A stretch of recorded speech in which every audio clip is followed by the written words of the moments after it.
Kilala mo ba siya? Kilala mo na ba siya? No, you are wrong. Try harder. Fake, one left shot clock. So there for the putback. Didn't get it the second time. Second time lucky for Super Sonic. Kilala mo pa ba siya? I'm sure almost all of you know him. Si Kai Sotto, di ba? Pero wait, hindi mo talaga siya kilala. Siya ay ang nag-iisang Pinoy Gilas player na kinatatakutan sa buong mundo. Si Kai Sotto ang NBA prospect ng Pilipinas na muntikan ng makatungtong sa NBA. Pero with series of bad luck, ay naghihintay pa rin siya ng isang tawag galing sa NBA upang matupad ang kanyang ultimate dream of playing in the NBA.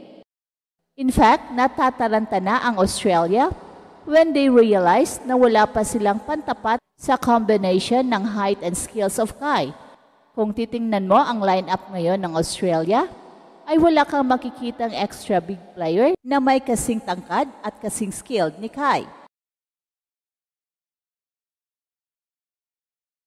Yes, napakarami nilang NBA players na ubod ng galing, pero walang big man na mayroong combination of height and skills na pwedeng pantapat kay Kai. Natataranta na ang Australia kung papaano nila pigilan ang Gilas with Kai Sotto playing inspired basketball lately. Although ito'y naantala dahil sa kanyang injury, and the reality remains na sa pagbabalik ni Kai, ay balik rin ang sakit sa ulo ng Australia. Alam nila kung gaano ka-humiliating kapag natalo sila ng Gilas.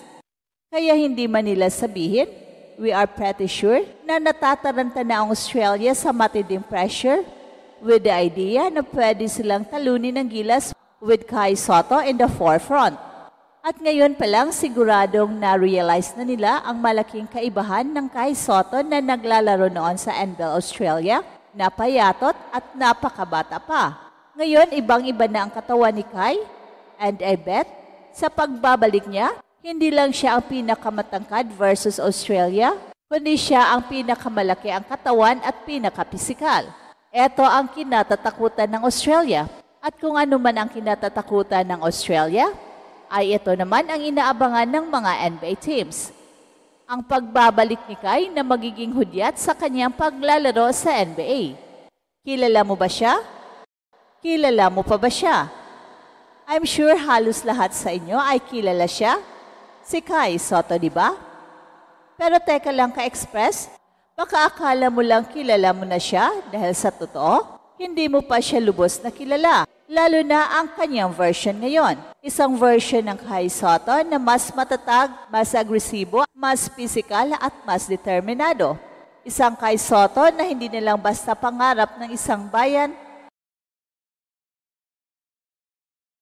kundi isang banta. Yes, isang banta ng mga powerhouse tulad ng Australia. At habang ang mga NBA scouts ay palihim na nag-aabang, ang buong Australia naman natataranta na. Naalala niyo pa ba yung batang payatot na nakipagsapalaran sa NBL?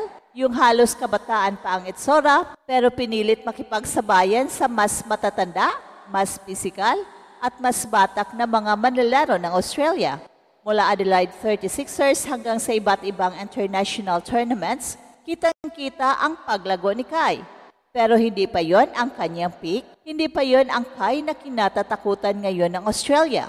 Dahil ang Kai ngayon ay isang ganap na haligi ng Gilas Pilipinas, lumalaban, lumalakas at lumalapit na sa kanyang NBA destiny. Nitong mga nakarang buwan, kahit sandaling naantala ang kanyang momentum dahil sa kanyang injury, hindi nito napigilan ang excitement at anticipation ng buong basketball community, lalo na ng Australia. Dahil kung titingnan mo ang kasalukuyang lineup ng Boomers, wala kang makikitang big man na kayang sabayan si Kai.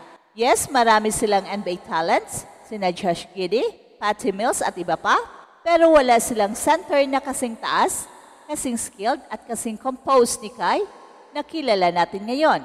At eto na ang hindi alam ng karamihan, habang nagpapahinga si Kai, hindi lang siya nagpapagaling, nag-e-evolve siya. Dahan-dahan niyang binubuo ang kanyang panibagong katawan at ayon sa mga sources na malapit sa kampo ni Kai, nagdagdag ito ng muscle mass, Lumalalim ang court awareness niya at mas nagiging matured ang decision-making niya. Ibang-iba ito sa Kai Sotto na bumida dati sa FIBA o sa NBL at ngayon malapit na siyang bumalik, parang bangungot ito sa Australia. Kasi ang Kai Sotto ngayon ay hindi na lang basta the future, siya na ang present threat. Kaya kung ikaw ang Australia, hindi ka ba matataranta? May chance na muling mag-cross ang landas ni Kai at ng Boomers sa mga darating na FIBA tournaments o qualifiers. Alam nila kapag full force si Kai, hindi lang sila mahihirapang depensahan siya, kundi baka mapahiya pa sila sa buong mundo kung matalo sila ng gilas. At sa social media, maraming Aussie fans na rin ang nagkomento, "We don't have an answer for Sotto. We need a counter for that Filipino giant." These are not just random tweets. These are sign of panic, sign ng respeto, at sign na alam nilang delikado ang sitwasyon. Pero ka-express, huwag mong kalimutan, ang tunay na target ni Kai ay hindi lang Australia, kundi ang NBA. Habang ang Australia ay nag-a-adjust ng strategy para pigilan siya, ang mga NBA scouts ay tahimik pero alertong nag-o-observe. Hindi na ito katulad ng dati kung saan puro hype lang si Kai. Ngayon may laman na, may resume na, may battle scars na, at higit sa lahat, may hunger na hindi matatawaran. At ayon sa ilang ulat, may mga NBA teams na interesado pa rin kay Kai, especially those naghahanap ng young big men na may long-term potential. May mga teams na willing magbigay ng Summer League spot o kahit two-way contract kung ipapakita ni Kai na kaya niyang dominahin ang mga kalaban sa international stage. At dito papasok ang laban kontra Australia. Dahil kung ma-dominate ni Kai ang Australia sa isang malaking FIBA game, that could be the moment. The NBA moment, ang moment na hinihintay niya, ang moment na hinihintay nating lahat. Pero teka, balik tayo sandali sa history. Tandaan natin, ilang beses bang munting maabot ni Kai ang NBA?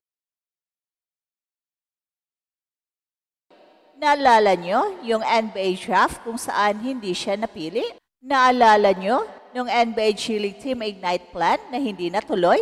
Ilang beses na siyang muntik pero laging kapos. At para sa mga maraming fans, baka ito na ang huli. Pero para kay Kai, hindi pa. Ang bawat injury, ang bawat pagkatalo, at ang bawat pag-aalinlangan ng mundo sa kanya, ginagawa lang siyang mas gutom, mas matatag.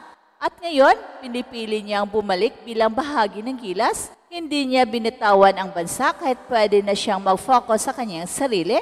Hindi niya kinalimutan ang Pilipinas at ngayon mukhang hindi rin siya makakalimutan ng NBA. Dahil bawat international tournament na lalaruan niya, isa yung audition, isa yung trailer ng pelikulang Kai Sotto NBA Journey. At eto ang Express Info na kung saan bawat kwento, ginulat ang mundo. Don't forget to like and subscribe.